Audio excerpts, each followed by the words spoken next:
Hello, welcome back. Thank you to all of you for coming back.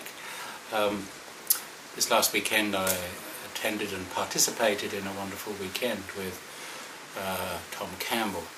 Tom Campbell is a physicist, but also in parallel to his work as a NASA nuclear physicist, he has been a studier and researcher of consciousness, working at the Monroe Institute, who focus on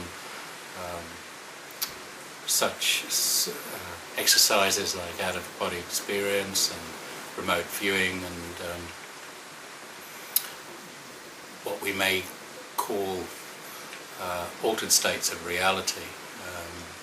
His conclusion and his big theory of everything is that we live in a virtual reality, like we are characters in a computer game.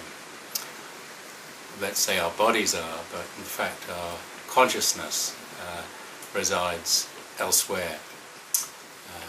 Some resides in our body, but we're also the controller from another dimension. It sounds strange, but in fact it seems to make a lot of sense. He calls this other dimension a larger consciousness system. And the larger consciousness system in general is a universal field,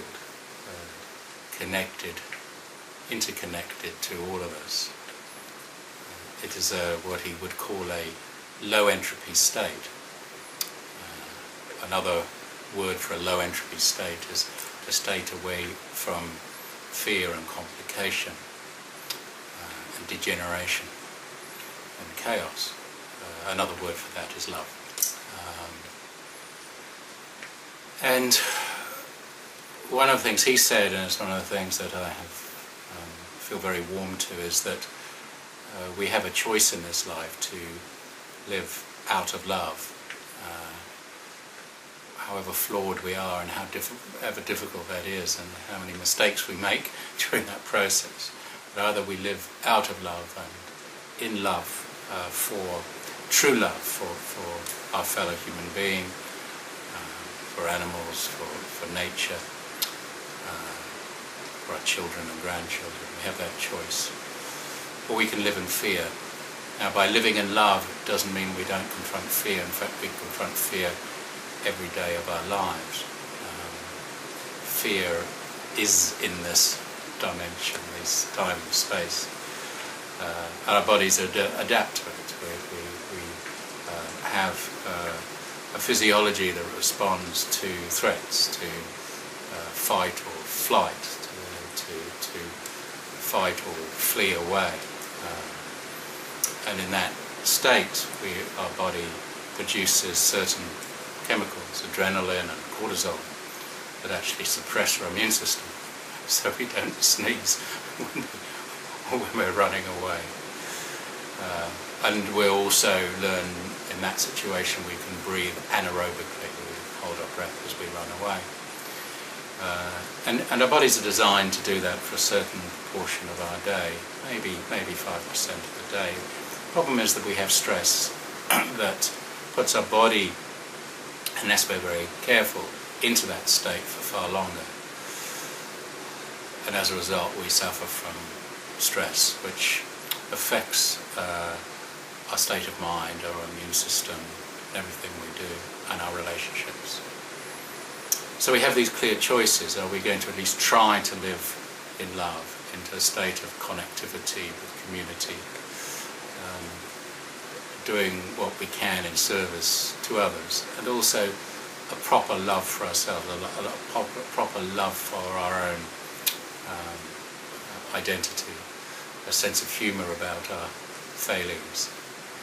Are we going to live in that situation, or are we going to live in fear, imposing fear on others, feeling that this is how we gain control in life?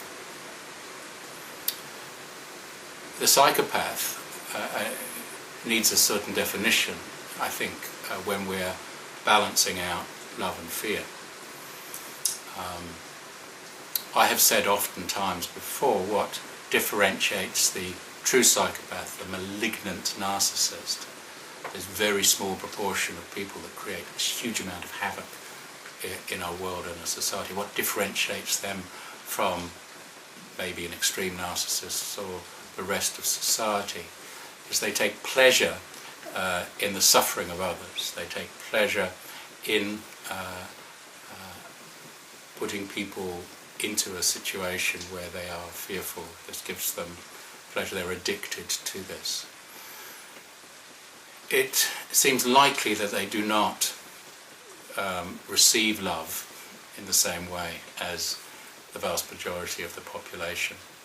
They may have never experienced that. They certainly do not understand that love is a connection that occurs. Unconditional love is given without a wish for return or reward,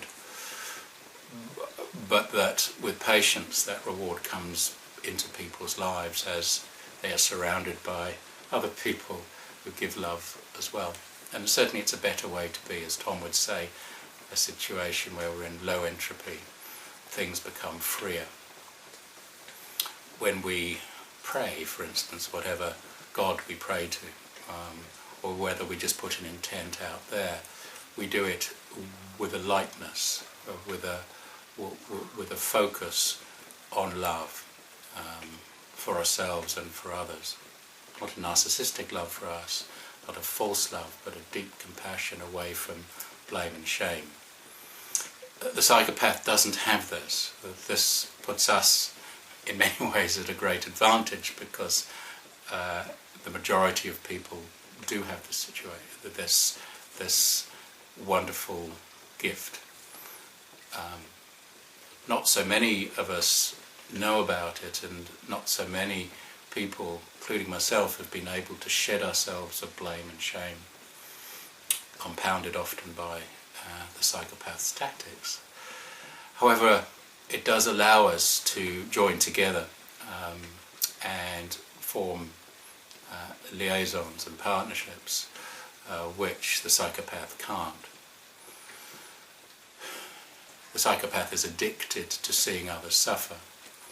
So if we gang together, maybe gang's the wrong word, if we collectively combine together with compassion for each other and for society and for our world, the psychopath loses his supply of energy.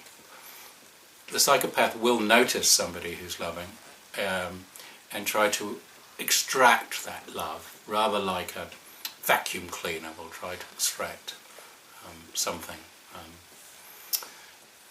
But this doesn't mean they're feeling it, they're addicted to it. They'll be just like it was a drug. For them, love is a drug which they take in, which we'll never get enough of. But it's not the love that we feel. It is an energy that they haven't got, and they're fearful of what they haven't got. But as they'll never get it, they'll keep drawing it from as many people as possible. It's so important that we know that. It's so important that to recognise eventually, because most of us don't immediately recognise it, that the smile and the smoothness and the debonair person may not feel love in the same way as us, and therefore won't be able to give it, may be able to mimic it. They will know the body language. Body language isn't enough to detect a psychopath. And it's this differentiation between love and fear is why our profession, medical profession, psychiatrists and even psychologists struggle with helping us with this condition. They struggle with the word love. And unless you do understand this word love, it's very difficult to be able to define the depths of psychopathy. So it is up to us to recognise this. It is up to us to develop skills that both protect us and warn others. can get together and allow that love to infiltrate into what Tom would say is the larger consciousness system, so we all grow. This way the psychopath will be eased out, and eventually, as we know, the serious psychopath, the serious narcissist do destroy themselves, just like Narcissus, when he looked in and saw his reflection in the water, died. Something he couldn't grasp. He could only see the surface of love, he couldn't feel the depths of love. So there is no doubt that given time, the psychopath through evolution will be eased out. It will be eased out through our activism and our awareness and our evolution. And it is up to us. So thank you very much. Please subscribe down here and comment, and let us all grow together in awareness, and see you later. Bye bye.